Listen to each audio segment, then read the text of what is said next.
স্বার্থের এই পৃথিবীতে আপনার আশেপাশে এমন অনেক মানুষ আছে যারা শুধু নিজের স্বার্থ দেখে।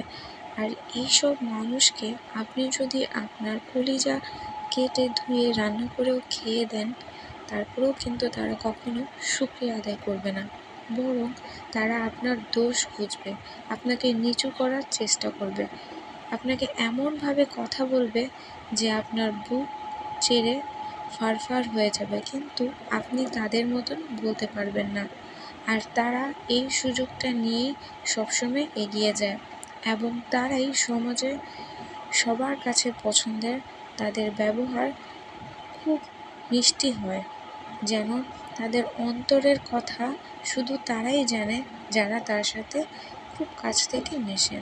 আর এইসব স্বার্থপর মানুষের জন্যই আমাদের জীবন হয় কষ্ট আর দুঃখের।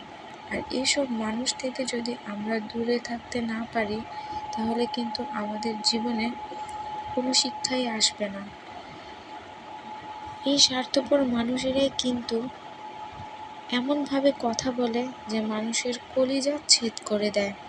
আর এরাই কিন্তু পরিশেষে দিন শেষে সবার কাছে প্রিয় থাকে।